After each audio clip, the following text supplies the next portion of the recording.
I'm all in on the Broncos this season. I am all in on Denver. I think they're winning 12 games. I think they're going to the playoffs. And I know a lot of people are down on this team. They were the laughing stock of the league last year.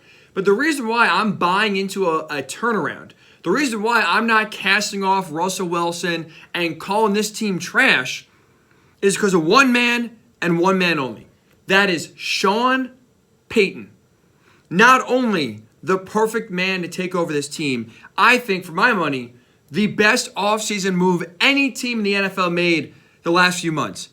The hiring of Sean Payton, I think, will have the biggest impact, bigger than Aaron Rodgers going to the Jets, bigger than Bryce Young getting drafted by the Panthers. I think the hiring of Sean Payton, to me, is the biggest and best move of this NFL offseason. And the reason why he's the perfect fit in Denver, the reason why he is going to lead a turnaround from 5-12 laughingstock last year to 12-5 playoff team this year is because he's going to set it straight. He's not sugarcoating anything. He's shooting it straight and telling the team exactly what they need to hear. And that's why when you hear him this week talk about and just take a blowtorch to Nathaniel Hackett, light up him and all his coaches, even taking shots at the current existing front office, taking shots at the Jets and the way they're kind of parading around this offseason with Aaron Rodgers. I don't know what kind of mood Sean Payton was in when he was talking to USA Today and Jarrett Bell a few mornings ago, but he was ready and he chose violence. Boy, oh boy, we've never heard a really head coach still in the league talk the way he talked. But hearing Sean Payton talk the way he talked is why I'm all in on Denver. That is what they need, tough love. But I want to ask you this, and I kind of want to dive into more of the why aspect. Right? At this point, it's about 48 hours old. You've heard the comments. You've seen at one point what he said about Hackett, about the Jets, about the team last year. My question, though, is why did he say those comments? We never hear an NFL head coach criticize anybody. All coaches do is respect the hell out of the other team, respect the hell out of the other quarterback and coach, and talk about how they have to treat every team with respect and they can never overlook their opponent. And you get the classic coach speak, cliche answers each and every week at an NFL podium, even though you know, for example, the Chiefs are about to kick the crap out of the Texans. You're still going to hear Andy Reid talk about how dangerous Houston is and how they really got to be on their P's and Q's or they could lose the game. Even though everybody knows in their mother, there's no chance the Chiefs are going to be losing a game to the Texans or someone of their ilk. So Sean Payton going scorched earth. Sean Payton actually telling us what's on his mind. I think he did it for one reason and one reason only.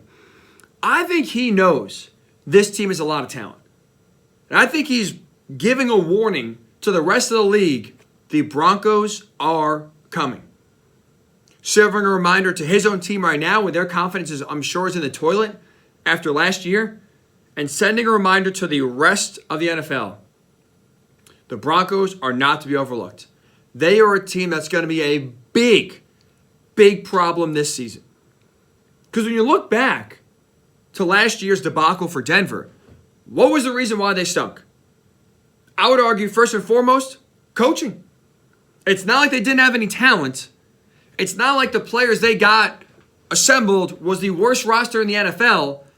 They sucked first and foremost because they had some of the worst coaching maybe we've ever seen. And I think Sean Payton's right in saying that. I think his evaluation is 100% right, where it's more on the coaching staff than it is the players. Because when you look at Russell Wilson specifically, right, this is where it obviously starts. It starts and ends with the quarterback. If Denver is going to be successful this season, even with how great Sean Payton is, they need Russ to go back to old Russ. If we see in 2023 mostly the Russell Wilson we saw in 2022, this team is screwed. And I think Russell Wilson's career is over. He's not coming back to Denver in 2024. They're moving off of him. And I don't know really any other team that's going to really take a chance at that point on damaged goods. I still think, though, and I'm still buying in, Russell Wilson has a lot of good football left in him. He's not washed up. He's not physically declining. This is a guy who still, to me, has a lot of good football to play and a lot of good football to give. He just needs the right person to get out of him. And guess what, for Russ's sake? He has got that in Sean Payton. He has got the right guy in his corner to still get the most out of him going forward.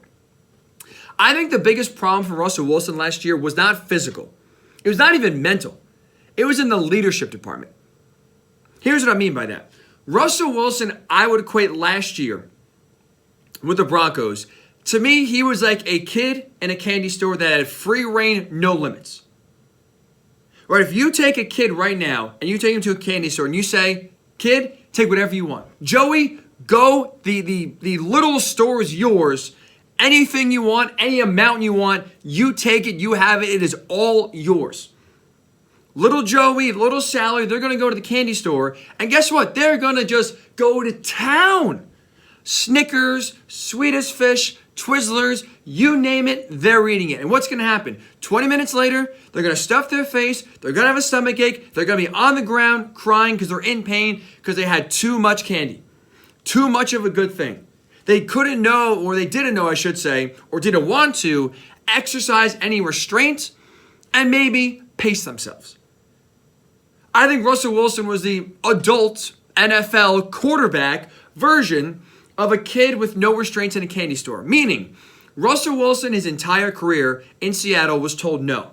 Right? Pete Carroll reined him in. We talked about Pete not letting Russ cook. That was a big talking point and a big storyline as Russell Wilson's career evolved and as he became more of the centerpiece of the Seahawks team going forward and they moved away from the Legion of Boom, it was let Russ cook, right? That was a whole thing we talked about for a few years in Seattle. And the thing was always, and the blame we always put was, well, Pete didn't let him cook. Pete always was kind of, a guy who believed run game and defense still won championships in the modern NFL. Pete Carroll kind of pulled the reins back on Russell Wilson. So he heard no.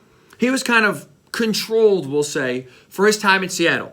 He last year then goes to Denver, and he is the king of the town. He's got Nathaniel Hackett, who, even though he's the head coach, Nathaniel Hackett is there to please Russ. Whatever Russ wants, Nathaniel does.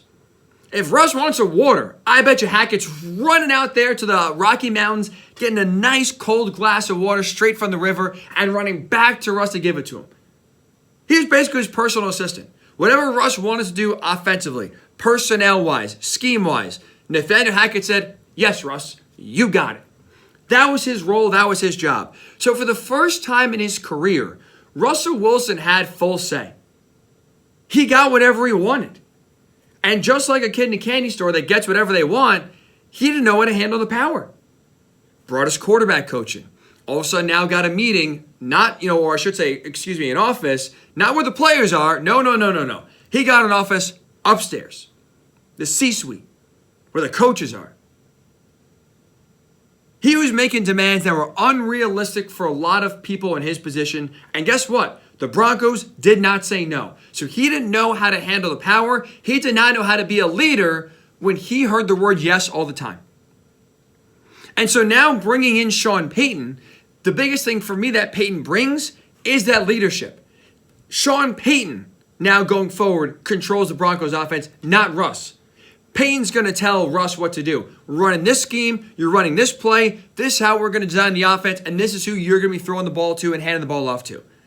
There's no doubt who is in charge of this team and who is in charge of this offense. It's the head coach. Last year, it was Russ. So that, to me, was the biggest fault in the Broncos last year. And I think the leadership or lack thereof, Russ having too much of a good thing, led to him on the field playing poorly. But I don't think his play was due to physical limitations. His body wearing down, getting older. He's still in his peak.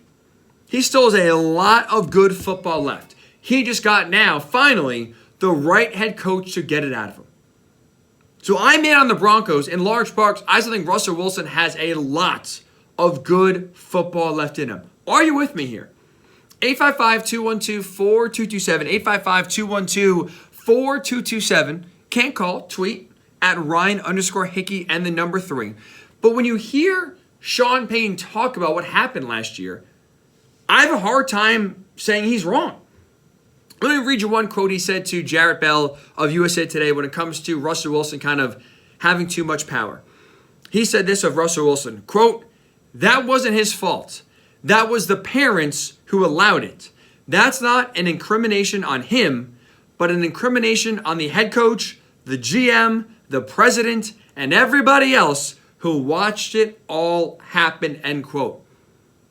I'm with Sean. I think he's right. I put more of the blame of Russ's downfall on those around him than Russ himself. No one stood up to him. No one said, "I don't know, Russ, doesn't seem like a good idea." The word no, I don't think was used at all. And that to me was the biggest reason for their downfall. The head coach, who's supposed to be the leader, who's supposed to set the tone for the team and have control, instead of Nathaniel Hackett last year for 15 games, had none of that. And so when Sean Payton says on the record, quote, "It might have been one of the worst coaching jobs in the history of the NFL, that's how bad it was." Shoot, they couldn't get a play in. They were 29th in the league in pre-snap penalties on both sides of the ball. Where is he wrong? Where is he in those quotes there to USA Today pointing the finger at the wrong person? I think he's 100% right. I think he's 100% right when it comes to diagnosing the issues with Denver last year. And I think Sean is very confident that he is the fix going forward. And that's, to me, the biggest reason why he did something we really have never seen a head coach do. And that is openly trash another coach in the league. And not just that, openly trash a coach who he's going to face in a few weeks. Week 5, Jets Broncos, let's go. But you never hear a coach say those words about, again, a coach in the league. Coaching is a fraternity. Right, so there's never, for the most part, any bad word said about anyone. You rarely, even in the media, former coaches in the media, hear them crush and criticize and call for someone's job in the current NFL when they're coaching. They protect each other. So for Sean Payton to kind of buck the trend, to go the other way, to do something no head coach has really ever done, that to me screams confidence. That to me screams, I know I got a talented team. I know I have the fix here. I know we're about to cause some real danger and some real havoc to the rest of the NFL. Buckle up, storm is coming. They were 5-12 last year. This to me screams 12-5 playoff team for the Denver Broncos.